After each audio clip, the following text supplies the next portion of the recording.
માસી જમાઈ છે? હે જમાઈ છે એમ પૂછે છે?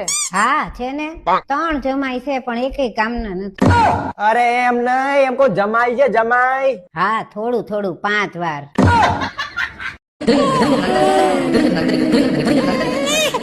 लेकिन ये साला कर क्या रहा है यहाँ पे? એક પાણીપુરીની ડીશ બનાવી દો ને. હા બનાવી દઉં. औरत का चक्कर बाबू भैया, औरत का चक्कर. લ્યો. Oh no. પાણી આમાં છે હો મેડમ.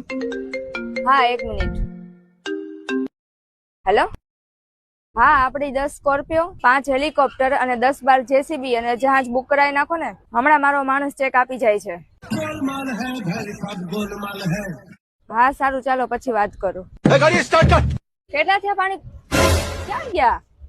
અહીંયા શું કરો છો? એમ મેડમ તમારું તો બહુ મોટું કામ છે, મને તમારે કામે રાખી દો ને.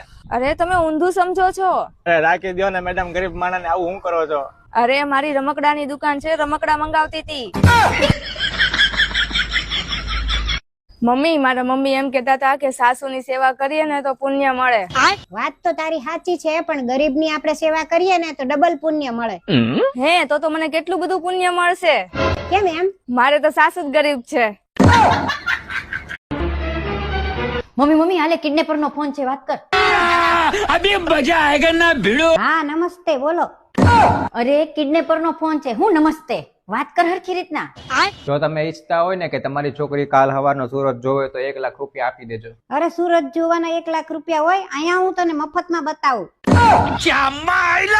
અરે એમ નહીં, તમારી છોકરી જિંદગી અને મોતની વચ્ચે ઝૂલી રહી છે. તો પણ એને હિંચકા ઉપર બેહાડી શું કામ? એને હિંચકા ઉપરથી ઉતારી લ્યો, નહીતર એને ઉલટી થાશે. બોલો આવા નવા કેટલાક પડ્યા છે. પાછલી 3 કલાકથી તમારી કંપનીનું ઇન્ટરનેટ હાલતું નથી. હવે મારે શું કરવું? મેડમ, ત્યાં સુધી ઘરનું કંઈક કામ કરી લો. એ માસી મેં 3 દીધી કાંઈ ખાધું નથી. હા ઉભો રે મનીષા, એક ભિખારી આવ્યો છે, એને 3 દિવસથી ખાધું નથી.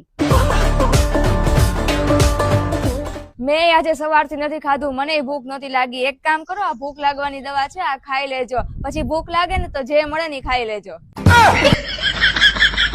મમ્મી તમને ખબર છે આ બાજુવાળાનો છોકરો છે ને એ આઈસીયુ માં વયો ગયો. એનું ભણતર જ એટલું હતું તો જાય જ ને આઈસીયુ માં. તને કીધું તું ભણી નહીં, તું ભણી હોત તો તુંય જાત.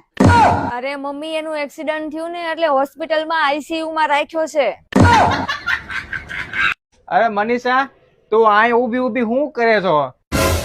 આ તને મેં કેટલા ફોન કર્યા કે મમ્મીનું એક્સિડન્ટ થઈ ગયું છે, અમે હોસ્પિટલમાં છીએ, દાખલ કર્યા હતા, તોય તને એમ ન થયું કે ફોનમાં બધી વાત કરી લીધી પણ એકવાર ખબર ન પૂછી? એટલે એ તો ભૂલાઈ જ ગયું. હવે બીજી વાર એક્સિડન્ટ થાય ને તો દવાખાને આવીને ખબર પૂછી જઈશ. જમવાનું બહુ મસ્ત બનાવ્યું હોતે. હા મમ્મી પણ બીએ ભણેલી છું તો મસ્ત જ બનાવેલું હોય ને. હે બહુ ભણેલીશ તો કે તો ખરા કે કુક કોને કહેવાય?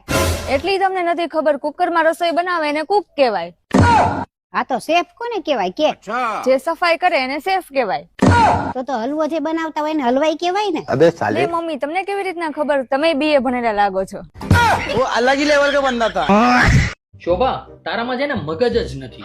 ઈ તો મને ખબર જ છે. તો શું થઈ ગયું એમાં? તો શું થઈ ગયું એટલે એમાં તને ખબર છે તારા મગજ નથી? હાસ તો વળી, જો મારામાં મગજ હોત તો તમારી સાથે લગ્ન કરે. મમ્મી આજે કાંક ચટપટું ખાવાનું મન થાય છે. આ પોદળો ખાઈ લે, મસ્ત છે ચટપટો. તમને કેમ ખબર ચટપટો છે? તમે ખાધો લાગે છે. જા તો અહીંથી ભાગ. મમ્મી હું મારી બેનપણી હારે ગોવા જાઉં છું પાર્ટી કરવા. તને ખબર તો છે કે આપણા ઘરમાં પાર્ટી બાર્ટી નથી થતી? હા મમ્મી મને ખબર છે કે ઘરમાં પાર્ટી નથી થતી એટલે તો ગોવા જાઉં છું.